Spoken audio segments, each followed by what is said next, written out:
पारिवारिक रिश्तों को देखने का नजरिया बदलने वाली कहानी। नीला। दीप्ति, बेटा आ जाओ, चाय तैयार है। आई माँ। नीला और दीप्ति दोनों शाम की चाय के लिए डाइनिंग रूम में आ गई। गीता जी ने सबको चाय और गर्मा गर्म आलू की टिक्कियाँ परोसी और खुद भी सबके साथ चाय पीने के लिए बैठ गईं। नीला यानी नीलांश, गीता और विशाल जी की बेटी। विशाल जी गीता के पति पोस्ट ऑफिस के हेड क्लर्क हैं और गीता जी हाउसवाइफ हैं। और दीप्ति गीता जी की बहू हैं, जो कि बहुत ही प्यारी और हंसमुख है। सभी हंसते मुस्कुराते शाम की चाय का आनंद ले रहे हैं और शादी की तैयारी की चर्चा भी कर रहे हैं। दीदी, आप क्यों इतना शांत हैं? क्या हुआ, सब ठीक है ना? हाँ छोटी, सब ठीक है। ये निशा जी हैं, गीता जी की बड़ी बहन, जो कि गीता जी के घर आई हैं क्योंकि नीला की शादी की तारीख आज से 15 दिन बाद है। और गीता जी और विशाल जी के बहुत आग्रह करने पर वह शादी से 15-20 दिन पहले ही आ गई हैं। दीदी, पूजा का सारा सामान और प्रसाद आप अपनी निगरानी में करवाइएगा, क्योंकि आपको तो पता है ना निखिल की शादी में क्या हुआ। विशाल जी बोले। निखिल उनका बेटा है। हाँ दीदी, मुझे तो कुछ पता ही नहीं था।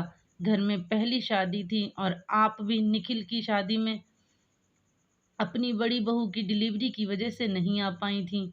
और रिश्तेदारों को तो आप जानती ही हैं ना, 100 काम अच्छे हों तो तारीफ नहीं करेंगे, लेकिन एक काम जरा सा खराब हो जाए तो राई का पहाड़ बना देते हैं दीदी। गीता जी ने कहा। अरे छोटी, तू उसकी चिंता मत कर, मैं आ गई हूँ ना, सब संभाल लूंगी। निशा जी ने तसल्ली देते हुए कहा। नीला। दीप्ति बेटा, कल पापा ने ऑफिस से छुट्टी ली है, आप लोग कल उनके साथ जाकर ज्वेलरी की शॉपिंग कर लेना। गीता जी बोली। ठीक है माँ, निखिल से अभी फ़ोन करके बात कर लेती हूँ, हो सके तो कल वो भी ऑफ ले लेंगे, सब साथ में चलेंगे तो बाकी की भी शॉपिंग हो जाएगी। दीप्ति बोली। ठीक है बेटा, तुम निखिल से बात कर लो, मैं जरा रात के खाने को देख लेती हूँ। मैं भी आपके साथ आती हूँ माँ, आज डिनर मौसी की पसंद का बनाऊंगी और बातें भी कर लेंगे हम कल शॉपिंग की। नीला ने कहा। गीता जी और नीला दोनों किचन में चली गईं। दीप्ति भी चाय के बर्तन समेत अपने रूम में चली गई निखिल से बात करने के लिए। और विशाल जी और निशा जी बातों में व्यस्त हो गए। दूसरे दिन विशाल जी और निखिल ने छुट्टी ले रखी थी। सब आराम से चाय नाश्ता कर रहे थे, लेकिन दीप्ति के तो हाथों में तो मशीन लगी हो, जल्दी जल्दी सारा काम खत्म कर लो, नहीं अभी निखिल और पापा जी का शोर शुरू हो जाएगा, जल्दी चलो, तो तैयार होने का भी मौका नहीं मिलेगा। दीप्ति बेटा, ये क्या कर रही हो? ये सब मैं कर लूंगी, तुम जाकर तैयार हो जाओ। गीता जी बोली। माँ आप भी चलिए ना, आप साथ रहेंगी तो अच्छा रहेगा। दीप्ति बोली। बेटा, घर में पेंटिंग वाले लगे हैं, ऐसे पूरा घर उनके ऊपर छोड़कर थोड़े ही जा सकते हैं। और तुम साथ जा रही हो ना, नीला की पसंद तुम अच्छे से जानती हो, मुझे तो तुम पर पूरा भरोसा है, तुम सब अच्छे से संभाल लोगी। लेकिन माँ, लेकिन कुछ नहीं, ये सब मैं देख लूंगी। और पापा बोल रहे हैं लंच बाहर करने के लिए, तो अपना और दीदी का खाना मैं बना लूंगी, तुम जाकर तैयार हो जाओ। गीता जी ने दीप्ति को तैयार होने के लिए भेज दिया और खुद रसोई में लग गईं। माँ, कैसे लग रहे हैं हम लोग? नीला की आवाज से गीता जी ने पीछे मुड़कर देखा। मेरी बेटियां तो हमेशा ही सुंदर लगती हैं, नजर ना लगे तुम लोगों को।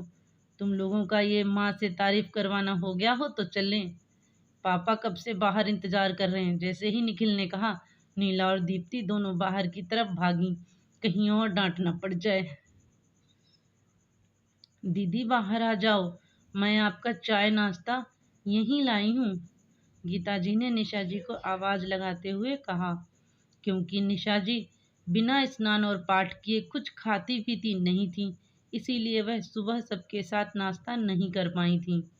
गीता जी गीता जी भी वहीं बैठी थी, निशा जी के साथ चाय पी रही थी और सब्जियां भी काट रही थी। ये क्या छोटी, तुम इस समय सब्जियां क्यों काट रही हो? बहू ने अभी तक खाना नहीं बनाया क्या? बस सब्जी ही बनानी है दीदी, बाकी सब हो गया है। गीता जी बोली। ये सब क्या है छोटी? और आज तुम विशाल जी के साथ बाहर क्यों नहीं गई? तुम्हारा दिमाग तो ठीक है ना? नीला के गहनों की शॉपिंग के लिए तुमने बहू को भेज दिया और खुद यहाँ बैठी सब्जियां काट रही हो। हल्के और बेकार गहने पसंद कर लिए बहू ने तो ससुराल वालों के सामने नीला की क्या इज्जत रह जाएगी? सब कहेंगे एक ही बेटी थी और उसमें भी इस तरह के गहने दिए। और ये किस तरह के कपड़े पहनती है बहू? ना साड़ी ना सर पे पल्ला, सबके साथ जब देखो तब हंसी मजाक। सास ससुर के सामने कैसे रहते हैं इसका भी ढंग नहीं है। और तू क्यों हमेशा उसके साथ काम में लगी रहती है? सास है तू उसकी, कोई बाई नहीं। इतने दिनों तक तो किया है ना, अब बहू आ गई हो तो आराम कर। गीता जी निशा जी की बात सुनकर मुस्कुराए जा रही थी और अपने काम में मगन थी। ये क्या छोटी, मैं तुमसे कुछ कह रही हूँ और तू है कि मेरी बात सुनने की जगह ये सब्जियां काटने में लगी है। छोड़ ये सब, मेरा तो गुस्से से सर फटा जा रहा है। दीदी क्यों बेकार में गुस्सा कर रही हो? दीप्ति तो मुझसे चलने के लिए कह रही थी, लेकिन मैंने ही उसे भेजा है। नीला और दीप्ति दोनों की आपस में बहुत बनती है। दीप्ति साथ रहेगी तो नीला को अपनी चीजें लेने में आसानी हो जाएगी।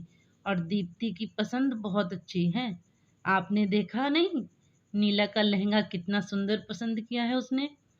दीप्ति अभी प्रतियोगी परीक्षाओं की तैयारी कर रही है। उसे भी पढ़ाई करने के लिए समय की ज़रूरत होती है। इसलिए मैं भी उसके साथ कामों में लगी रहती हूँ कि जल्दी से सब काम खत्म हो जाए और बच्ची को पढ़ाई के लिए ज़्यादा समय मिल सके। और हंसना बोलना तो अच्छी बात है ना दीदी, उससे हम एक दूसरे को समझ सकते हैं, उन और उसकी पसंद नापसंद भी जान सकते हैं। रही बात कपड़ों और संस्कारों की, तो ये किस किताब में लिखा है कि साड़ी पहनने और घूंघट करने से बहू संस्कारी होती है? अगर उसने साड़ी की जगह सलवार कुर्ता या जीन्स पहन लिया तो उसके संस्कार खत्म हो जाते हैं। मेरे लिए तो जैसे ही नीला निखिल है वैसे ही दीप्ति है, जिसे पूरे समाज और भगवान के सामने अपनी बच्ची मानकर हम घर लाए हैं। उसके साथ ऐसा व्यवहार क्यों? बस इसलिए कि नीला और निखिल को मैंने जन्म दिया है, मुझे दर्द से गुजरना पड़ा और दीप्ति के लिए मुझे कोई दर्द नहीं हुआ है। ये तो गलत है दीदी। किसी और से क्यों, हम प्रकृति से ही क्यों नहीं सीख लेते?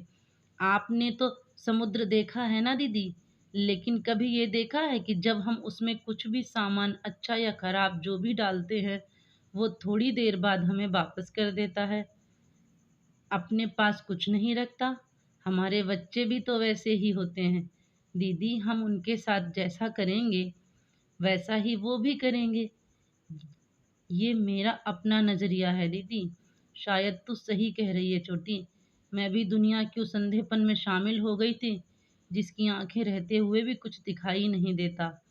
अब मैं भी अपना नजरिया और व्यवहार बदलने की कोशिश करूंगी ताकि मेरी बहू के अंदर मेरे लिए डर और गुस्सा नहीं बल्कि प्यार हो। धन्यवाद छोटी, मुझे दुनिया को एक नए नज़रिए से दिखाने के लिए। और फिर निशा जी ने गीता को गले लगा लिया।